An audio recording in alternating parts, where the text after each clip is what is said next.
I'm here in Midtown Detroit in an up-and-coming neighborhood to check out a joint that's owned by a husband and wife team. Now, this place is huge, over 18,000 square feet, and over 50% of that is kitchens. That's because they've got their own dairy, they're making their own cheese, they got their own bakery, baking their own breads, and their kitchen is serving over 120,000 people a year.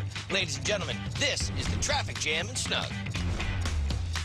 All right, smelt up. Has it always been this big? I got lost. Vegetarian Tex-Mex burger. I mean, they've been here forever. Medium cheddar. And they've always done something that's a little on the edge. All righty, here comes the jelly beans. That's why I keep coming back here. Everybody knows what TJ's is. Sure, but even the regulars are stumped by the name. Do you know why it's called Traffic Jam and Snug? I've often wondered Great about question. And people have been asking since the original owner opened it up in 1965.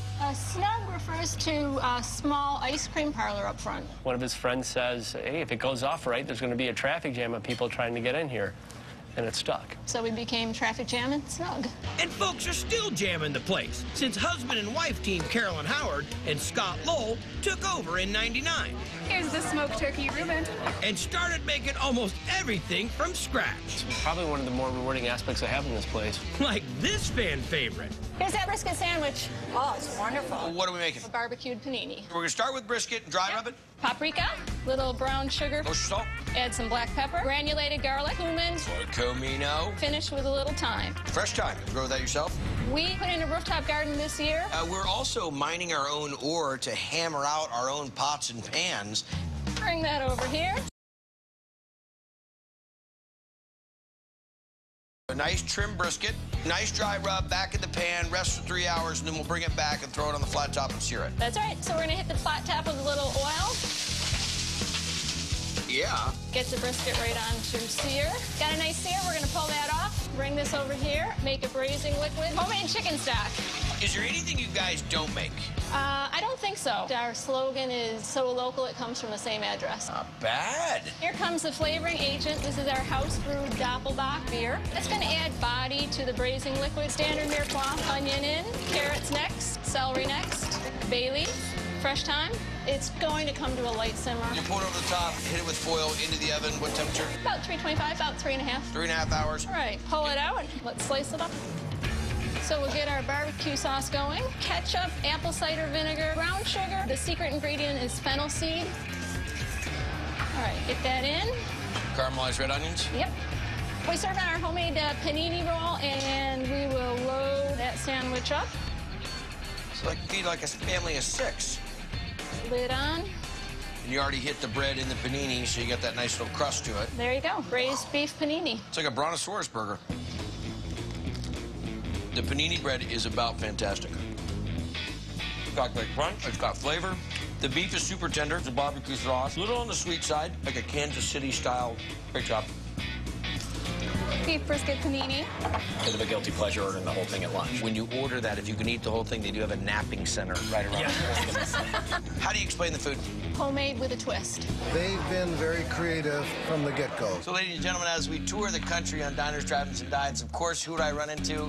My family, my cousins. And Rob, what were you enjoying? Crab cakes, fantastic. My new favorite thing is the pork salad. It's great. It's different, too. You don't usually get Pork cutlets Right. mixed in with salad. With a spicy kind of jelly bean on the side. Yeah, a jelly bean. What are we gonna do? All right, we are going to make a garnish for a salad. Garnish is going to be hot sauce jelly beans. Okie dokie. You look worried. No. Pretty simple. We're gonna start with hot sauce. If you're from Detroit, you use Frank's. And if you're not, you use... I think you should use Frank's. Okay, let's add some honey. As soon as you got that going, you're going to add simple cornstarch mixture, which A little slurry, getting tight fast. it's like a fine line between success and disaster. Okay, so get a little oil on your spoons. So it just slides right off? Okay, yeah, into the little mold. So this will cool down, and these will form... And then they just pop out. They're great. They're good to go. They're good to go. So where are we? We're going to grind the spices for the pork loin salad. Szechuan peppercorn, star anise, coriander, fennel seed, and clove. We're going to add cinnamon, allspice, white pepper, cardamom, quite a bit of ginger. Wow. Add a couple tablespoons to the flour. Set up the assembly line. We'll dredge the pork into the flour, into the egg wash, and then over to the panko. Correct. Dig it. Little pan saute on them. Yep. A little bit of oil in. Lay the pork loin down. Get it nice and golden brown on both sides. Yep. And then we'll make the salad. We get the pork down on the plate first, and then we'll just mix up the salad. Lettuce in, arugula, sunflower seed shoots. Those are grown in Detroit. Red onion. Watermelon balls. Add strawberries, beautiful raspberries. Add blueberries. Add our dressing. All right, give it a nice mix. And ladle that on. We have to add our final ingredient, hot sauce jelly beans. They look like little plum tomatoes. So just put these around, and there you go. Pork loin salad. Very nice. You get a little of the guilty pleasure with the fried pork, but did you back it up with a bunch of healthy ingredients? Sprouts are my favorite. But I think the freaky one of the whole thing was that little gem. That's hot. Definitely gets hot. Now, I'm glad that you explained it to people before they get it, because I swear that's a cherry tomato. When they would bite into it, I think they would be quite alarmed. Creative. Pork tenderloin salad. The combination, I think, of the breaded pork tenderloin as well as the fresh fruit makes it just unique. Did you try the jelly bean?